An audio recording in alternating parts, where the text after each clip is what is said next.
Hello,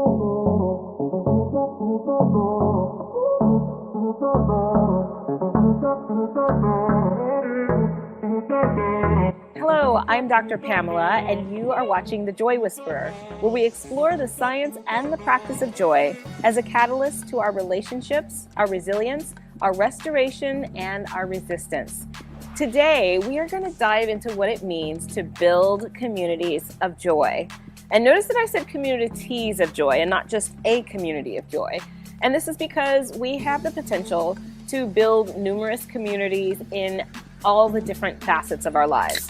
So today's 3 truths is truth number 1, we can create communities of joy. This is something that we can indeed do proactively. Truth number 2, friendships are intimate relationships. And we don't often think of our friendships this way, but I have the opportunity to speak to a psychologist who's going to dive into how our friendships can actually be our most intimate relationships. And truth number 3, communities of joy have purpose. So we can be intentional about how we engage in our communities of joy and what those mean to us and what we hope to pour in and get out of those communities of joy. So we can be quite intentional around our communities and the people that we engage with. So I'm really excited. There's so much to talk about. Friendship, connection, building bonds with people. That's what today is all about. So make sure you grab a friend, grab a pen, and let the joy whispering begin.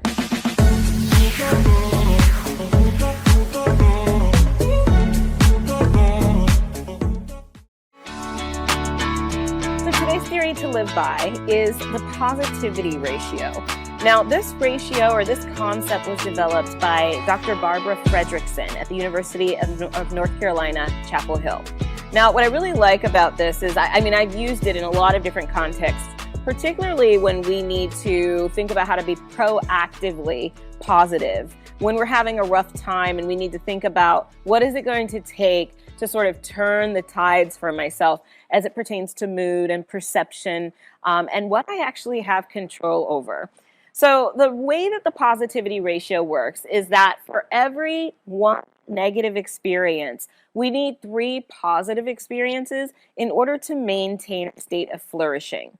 Now, flourishing is a term that describes our contentment, our peace, our ability to be happy through different situations. So when we're in a place of flourishing, we are experiencing positive responses to our environments.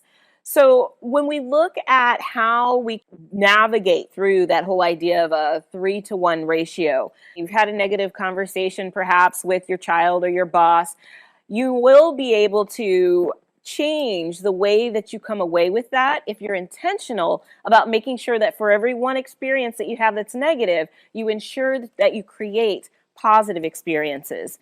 Now, there's differences in terms of how this plays out with different dynamics. So for married couples, the ratio is 5-to-1. So for every negative experience, we should create 5 positive experiences. And with children, it's 7-to-1. So for every negative experience, we should create 7 positive experiences. So as we think about our communities of joy today, I want you to also think about how we can be proactive about creating a positive experience and positive ratios within those communities of joy. It's time to tag a friend in this conversation. One thing that brings me life is whenever you're in a road trip with your friends and that one song goes on and like everybody knows it and you're just singing, like everyone's just singing as loud as they can and you're cruising down the highway. I feel like that's one of the most genuine moments in life. Truth number 1 is that we can create communities of joy. So I've developed a model that's called the Communities of Joy model that enables us to really examine the people that are in our lives and the position that these people have in our lives. And when we look at the model, it gives us 3 particular positions. The first position is our core community. If we look a little bit outward, we have our circle community. And then if we go a little further out, we have our more fragmented community. So talking about our core community, these are the people that are near and dear to us. And they have 4 key characteristics. And these characteristics are that they are loyal, They are belief driven, meaning that they believe in the dreams that we have for ourselves, and so they are willing to share in that belief with us. They are action oriented, so they get engaged and involved in the things that you do in your life. They want to be a part of it.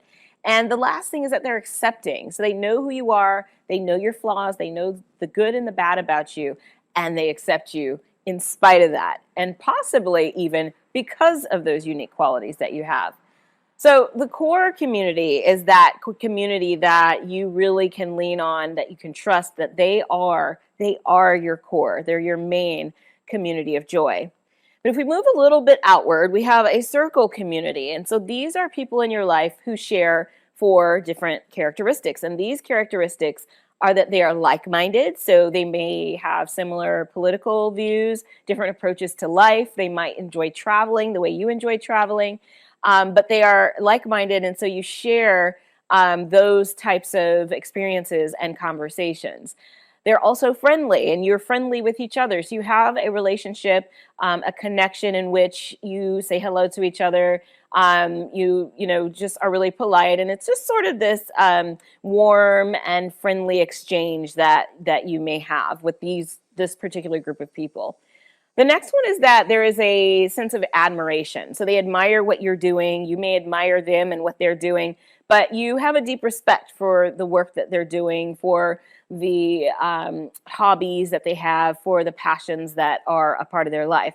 So that admiration is sort of it's a little bit more, removed than getting involved in their life, but you are one who watches and admires that, and vice versa. The fourth one is supportive. So they see what you're doing and they will get engaged. They'll like your posts. They will go to your events. They might buy your book. They're just going to show their support. They may spread the word about who you are and what you're doing. And so having that level of support is what makes your circle community. Now, notice the distinction between the core and the circle. The circle is more surface level. They are, it's sort of this friendly engagement, whereas your core, they're hands-on. They're all in. And then finally, if we look at the outer realm of things, we have what is called the fragmented community. So this is the community that is not necessarily your positive sources of support, but they are there and they exist, and it's important for us to be aware of their presence in our environment. So the fragmented community is characterized by 4 different particular traits.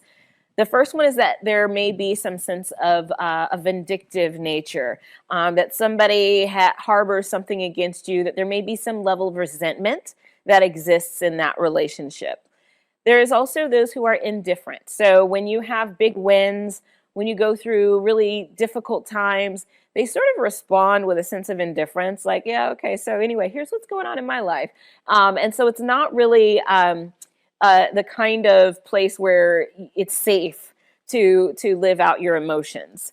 The third one is fearful. And so there are people who are intimidated or afraid or just put off by who we are. And so the way that they engage with us is from a place of fear. And the last one is jealousy. And this is where, it's just like it sounds. You have people in your environment in this fragmented community who have some level of jealousy for whatever reason against you, what you do, what you look like, what you believe in, the family you have, whatever that is. And so understanding that that part of your world is a part of your world that exists that you've got to be aware of. So that's what our communities of joy looks like. Even though the fragmented community is not necessarily joyful, it is still there because it's something that can hinder your joy. So knowing these things is going to make all the difference in building your community. There is power in joy, and today's power gear is the Joy Whisperer Vibes collection. Now, how many times have you heard positive vibes only? Well, the Joy Whisperer Vibes allows us to remember that no matter what it is that we're going through, we can use joy for our positive, but also our negative or scary situations, because there's always joy resilience. So Joy Whisperer Vibes. The collection comes with a wide variety of styles in t-shirts and tank tops. Go to the joywhisperer.org website and click on the store and choose your item today. Remember, positive vibes only is cool, but Joy Whisperer Vibes is even better. Truth number 2, friendships are intimate relationships. What? Yes, they are, and they can be. So I had the opportunity to have a really amazing conversation with Dr. Marissa G. Franco, who is the author of the book Platonic, which is coming out this month. And I really wanted to dive in deep with her on her concepts around platonic friendships. So check this out and think about how your friendships can have higher levels of intimacy than you ever imagined. So I am joined here by Dr. Marissa G. Franco, and I'm really excited about the opportunity to speak with her today because I've been following her work for a few years now, actually probably even prior to COVID. And I've just been really intrigued by the work, especially the parallels that her work has with the concepts of joy. So just quickly, I'd like to introduce Dr. Marissa G. Franco. She is a psychologist and friend expert, and she's also professor, speaker, contributor to Psychology Today and Scientific American, and she's been quoted in the New York Times. Now, she is the author of a culture-bending, science-spewing, deep-thinking, friendship-honoring book entitled Platonic, which is coming out September 6th. And I got that amazing little quote from her Instagram page because I've stalked her page a little bit. So Marissa, welcome. Thank you so much for joining me today. Thank you so much for having me. Yeah, this is great. I love your Instagram posts. I go through and I kind of get some inspiration and some tips. And for anybody who is interested in learning more and just getting some really quick, helpful information around friendships and connection, I highly recommend that you check out her page. So I want to just go ahead and just find out, how did you get into this work around studying friendships? So in my young 20s, I went through breakups. I felt awful, felt so bad. And I decided to start this wellness group with my friends where we met up, we cooked, we did yoga together, anything related to wellness every week. And the group felt so healing for me. And I think it made me interrogate some of the assumptions that I was having that really led me to be so depressed over these breakups. And that was really the idea that romantic love was the only love that made me lovable. And I didn't have any love in my life without it. And I just looked around and I was like, I have all this love around me. It's always been around me. Why haven't I valued it? Why haven't I counted platonic love as mattering? As I reflected, I was like, I don't think this is just me. I think this is a larger cultural problem that we face, this hierarchy of love, this trivialization of friendship. And I feel like it's really harming all of us. So I wanted to write the book that viewed friendship as sacred as I had found it to be in my own life. Wow, I absolutely love that. And, it's funny because some of my own coping mechanisms have been exactly what you established around your friend group, and in order to, to heal. And same thing, except for me, it was me and my cousin, let's travel, let's go, let's support each other, let's be there. And so, yeah, it's so powerful what companionship in the form of friendship can do. Absolutely. Yeah, I love that work.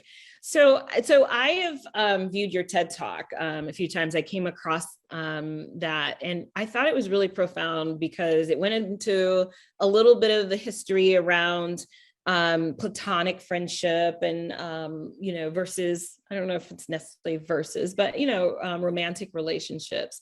And in that TED Talk, you said that platonic love is at the lowest rung in the hierarchy, and that as a society, we value platonic friendship less than romantic friendship relationships. So how did it come to be that our worth became associated with the ability to secure a spouse?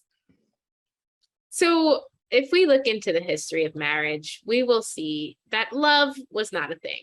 People got married because they wanted to secure resources, or they wanted to join forces with a certain family that might position them. So it didn't matter whether you were in love with someone you married. And the genders were also considered to be so distinct. And this is all coming from this Sister Coombs. She has this great book on marriage.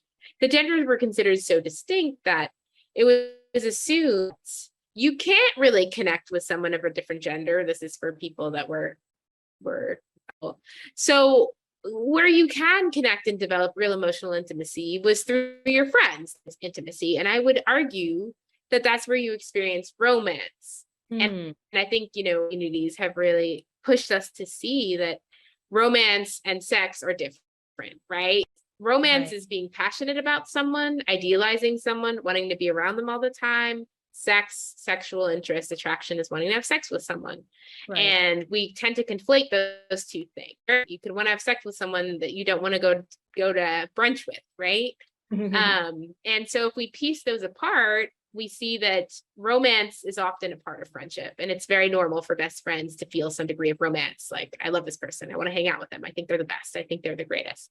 And it has been normal throughout our history. Friends would hold hands. Friends would write their names into trees. Friends would write love letters to each other. Frederick Douglass saying his friends were the only thing that made him miss being on the plantation, right? People would say powerful things like that about their friends that we now see as only appropriate for romantic partnerships.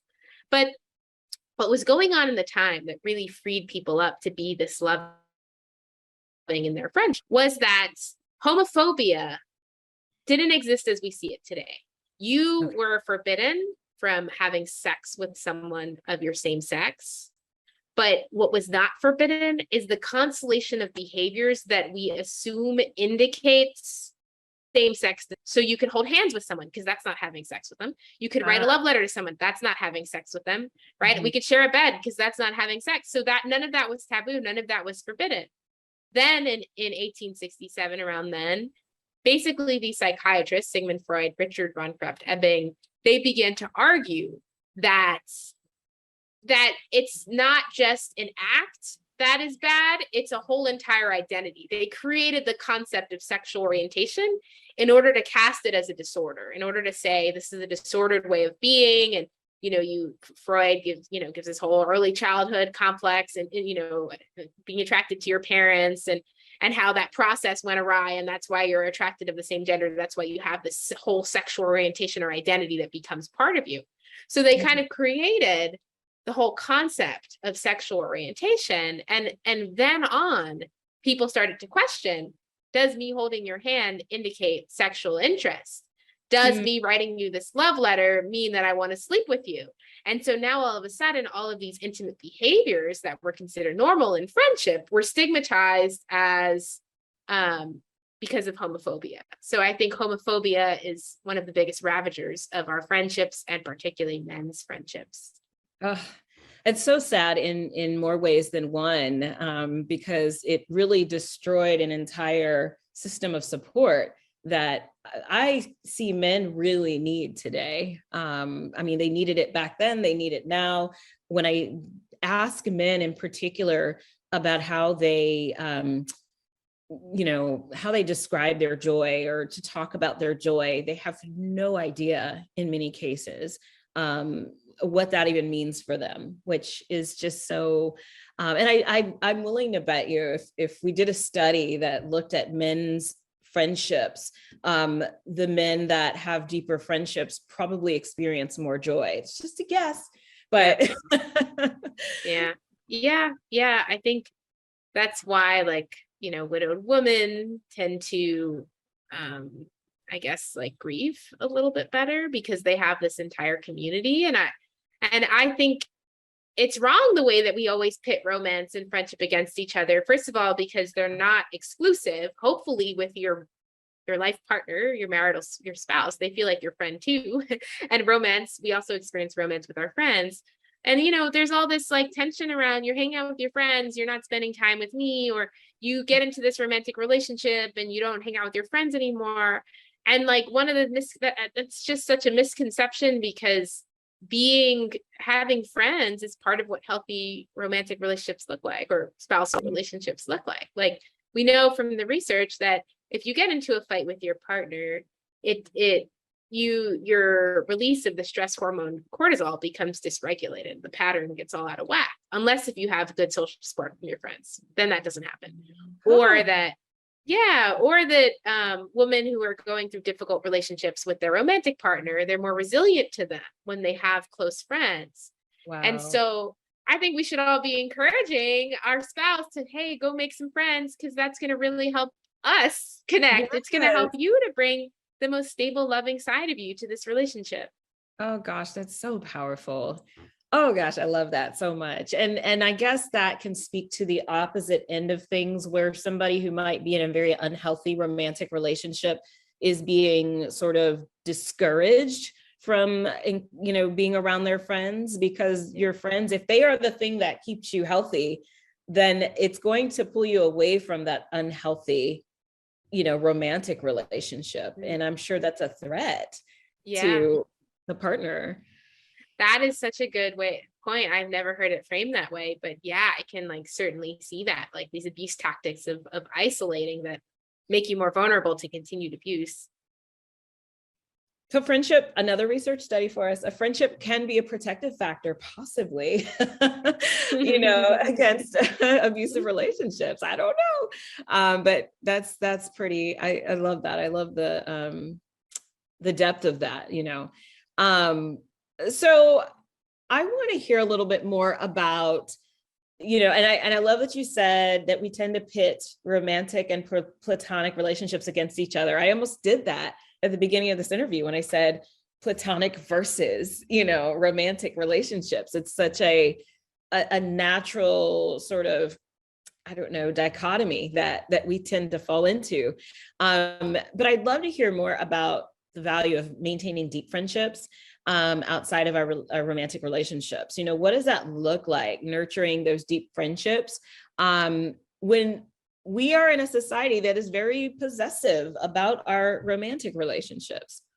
Yeah, I've grown up, I'm a millennial, I'll say, receiving all these messages. There's one person that completes me, love conquers all. Kind of just the only thing that matters for me living a fulfilling life was whether I found a spouse. And now I try to approach my romantic relationship what does it look like for me to not love on a hierarchy? Because I don't know, I think I grieve that it's so normal for us to just be I'm in this romantic relationship, so now you're not going to be a priority anymore. And you just have to accept that, because that's the natural way of things, right?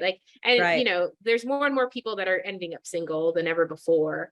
And the fact that we're just going to leave them on their own to fend for themselves once, some of us find these romantic partners, I think it just is going to amplify our problems with loneliness that we have already, which is why it feels important to me to figure out, even as I'm in, a traditional romantic relationship, what does it look like to not love on a hierarchy? And I will say it feels very hard. There was a time when I was invited to speak at a conference, and it was you get a +1. And I was who should I actually bring? Right?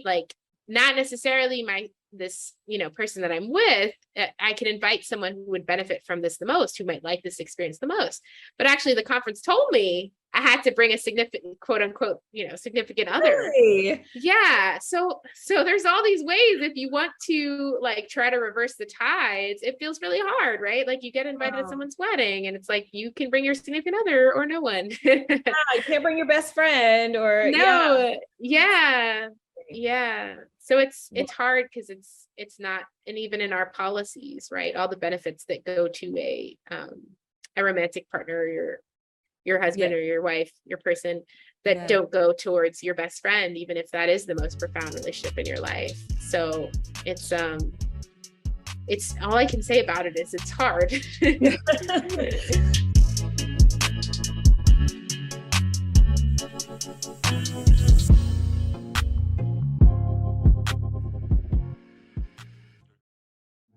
It's time to tag a friend in this conversation. What brings me life? Curiosity. I like experiencing new things. I like exploring new things, seeing different people, kind of examining different cultures. That's why I love to travel. So my curiosity brings me life. It gives me a chance to sort of understand the world, I understand my place in the world from a different perspective. And it sort of gives me an appreciation of what I have. And it gives me an opportunity to learn. So yeah, curiosity brings me life. Whispers in My Ear is brought to you by Vera Lofts, where creatives enhance their view. Now, this week's question is really, it's indicative of the things that are happening virtually, online, and then also just out in the world. And so really wanted to get a little help on this answer. But first, I'll read the question. It's, why does it seem that people struggle so much to get along these days? What is going on with our communities of joy? Why are people struggling with this? We see a lot of people arguing and debating online. Little, gender wars are happening, and it's just, what is really going on? Why are people struggling with this? And the first thought that came to my mind was that we are really there's a lot of pent up frustration, emotion, fear, stress, all of those difficult emotions coming together and really just culminating into us exploding onto one another. And so I often have us think about how we can enhance our relationships by being honest about what we're going through. We need an outlet. We need to be able to talk through those things. We need safe spaces where we can express what it is we're angry about, what it is we're frustrated about, what it is that we fear. And I think a really great perspective that was given in response to this question was by Gary Vaynerchuk. And, he's got all kinds of amazing perspectives and strategies that he offers on all of his social media pages. But this one in particular, I thought was such a great and thoughtful response to why people are struggling so much to get along these days. I just think it comes down to the idea that we just need to tap into our joy. But go ahead and listen to Gary's response to this. I think it's pretty profound. If people are addicted to fear. Addicted to fear? Fear. Fear is the currency of our society right now. The reason everyone's pointing fingers and talking 24/7, 365 is fear. Okay. It's insecurity. If your framework in life is negativity, insecurity, and fear, you will be mean. If it's positivity, optimism, and lack of fear, you will be nice. And then you have everything in between. The end. Truth number 3, communities of joy have purpose. Now, if you engage with your friends and you really don't think about, other than, it just feels good to be around them, or I'm going to these family events because it's my duty, it's what I'm supposed to do. It can become an empty pursuit after a while. It could be like, why am I doing this? Why am I doing this? Kind of like what Priya Parker has proposed, that we make our gatherings intentional. But let's think about how we can make our communities of joy intentional as well. And first of all, what are those communities? Those communities can consist of the people that are a part of our teams at work. They can consist of the people in our neighborhood. They can consist of the people that we go to church with. They can consist of our college friends. So think about all of the different circles that you're a part of, the people you grew up with, and how those different circles contribute to your joy. And that's the idea. We want communities of joy that contribute to our joy. And we want to be aware of those communities that are more fragmented so that our joy is not stifled throughout, our daily lives. So we have really opportunity to think about how to make our communities purposeful. And it may not all work for every community that you're a part of. It does depend on proximity, how frequently you engage with them, what the context of those engagements might be. So if you look at the four demonstrations of joy that I've spoken about in my work and in previous shows, we have 4 demonstrations of joy. So how is joy demonstrated in our lives? So we have the ethos of joy, mindset, that's the first one, which addresses our mindset and our character. And so when we think about our communities of joy, how can our communities of joy nurture that ethos of joy? And because a lot of the people in my life know that joy is my thing, they are constantly nurturing my ethos of joy. They're constantly nurturing my character around joy, my mindset around joy, by sending me different messages that are that remind them of joy, that inspire them, by sending me articles. By yesterday, in fact, I had a meeting with my team with the publishing company, and everybody showed up in our joy gear, and it was just a total coincidence. And so that was a really awesome moment, but it was just us again, bringing forth our ethos of joy, because we proudly represent joy together. And so that's an example of how our communities of joy can be purposeful in bringing forth that ethos. The second one is the expression of joy. And that is really, how do we outwardly express? How do we speak joy? How do we dance in joy? How do we do things that are outward, visible expressions of our joy? And sometimes we have communities that maybe are not so open to joy expression. So maybe at work, there's this sort of culture of everybody being calm and collect and so forth. But your college friends may be your outlet for your expression of joy. So for this particular community of joy, this is where I go and express my joy. So what are the different communities that allow you to express your joy? My daughter has a friend, and although they are quite loud in their expression, I don't stifle it. I do everything in my power. I am not stifling that joy. But when her friend comes over, they are in her room yelling and squealing and laughing and screaming at different videos they see, and just in full uninhibited expressions of joy. And of course, I can, get annoyed and say, oh my gosh, you guys be quiet. But I think it is a really healthy outlet for them to be able to express the joy that they have. So they engage in that joy expression. The other one is experience of joy. So what kinds of experiences can you create intentionally to maintain that joy? So I have friends that I travel with, and we create joyful experiences that way with intention. I have friends that we will go out to try new foods, or, there's a lot of different things you can do. Go visit the waterfalls in the city that you're in. So there's a lot of ways. And then the last one is the emotion of joy. Which one of your communities free you to express your joy with emotion, to express with tears, with laughter, whatever emotion that comes out, which community frees you to do that? So think about the communities of joy that you have and what function each of those communities can serve in your life.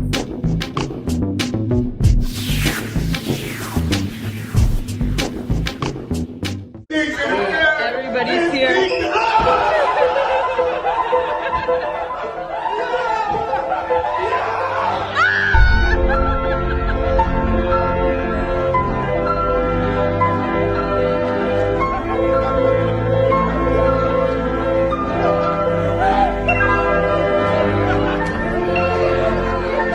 It's time to tag a friend in this conversation. Something that brings me life is friends and family, because they bring me joy. And I know it sounds kind of cliche, but I've just recently moved away from all of my friends, and I quickly learned to realize how an amazing life can be. I'm still doing things that quote unquote bring me joy, like, going on hikes and stuff, but it definitely feels different when you're not doing those things with the people that you love and care about, and the people that care about you.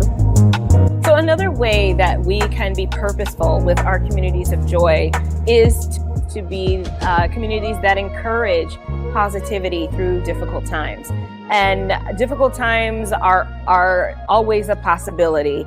And so it's always important to have a buffer or something in place to help us through and to encourage us and to build positivity in our lives. So I want to bring back the, today's theory to live by, which is the positivity ratio. And I want us to consider how we can use that concept of the positivity ratio to bring in those positive experiences, particularly when we are going through difficult times. How can we band together as a community to support a member of our community to help them carry on and push through when times get especially difficult? How can we reach out and make it known that we're struggling? So I had this struggle a few weeks ago. So I was home one weekend and I was like, I need to get out of the house. And, I'm writing this book, Joyfully Single, because every now and then I need a strategy to figure out how to not be miserable in singlehood, because it's really easy to spiral downward. And so I write the book not because I'm perfect and I have it all figured out, but because I need strategies too. So in this particular weekend, I was having a little bit of a struggle with just not having anybody to hang out with. And it was just kind of one of those woe is me, potentially woe is me moments. But so what I did is I took myself out. I had a good time, took myself out to dinner, took myself out to the golf place, which I really love. But I also called my communities of joy. I reached out to 2 of my communities of joy, and I was just honest with them. One was a group of family and another was a group of college friends. And I said, look, y'all, I'm struggling. I need some positivity. Send me some stuff. Send me some positivity. And they delivered. And so this is what I mean by being intentional about the communities that you are a part of. So Psychology Today published an article that talked about a few different ways that you can intentionally bring positivity into difficult situations. So the first one is to rewrite the story that your negativity bias tells you. So what's negativity bias? Negativity bias is where you are more prone to pay attention to the negative things that are happening as opposed to the positive things that might even be simultaneously going on. So you might see that, there's, not enough, the gas prices are high. You might see the gas prices are high and not really pay attention to maybe some of the other positive things that are going on in your life. So you give more energy to the negative aspect. So if we can really challenge our negativity bias, really it means being intentional about finding the positive. And so this point right here is saying rewrite the story that your negativity bias tells you. So what could you possibly rewrite about gas prices being high? Well, you've got to get creative with some of these things. And so maybe the story that you rewrite to yourself is, I am going to spend more time walking, riding my bike, doing physical activities as opposed to always using the car. I'm going to go to a city where maybe everything that I need is accessible by walking. And so that is a really important creative way to change the narrative to one that is going to be beneficial and that can be more positive.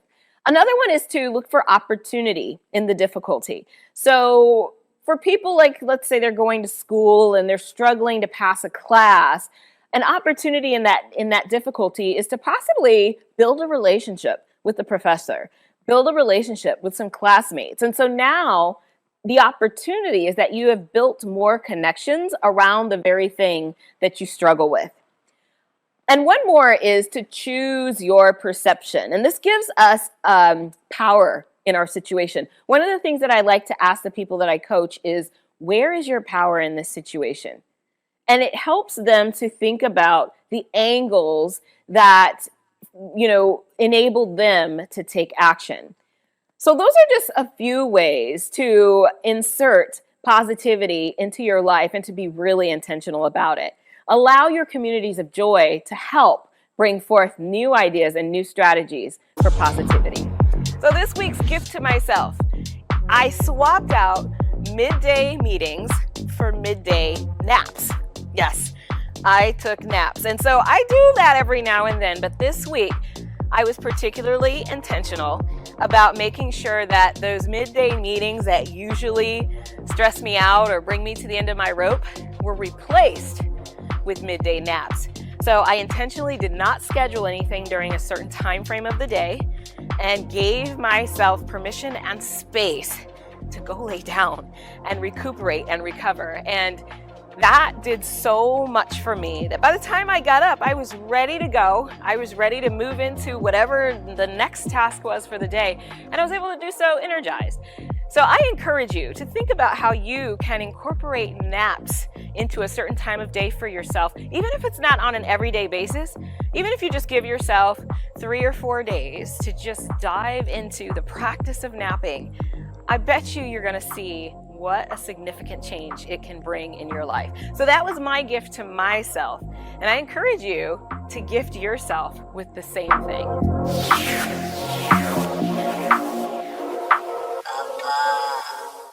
It's time to tag a friend in this conversation.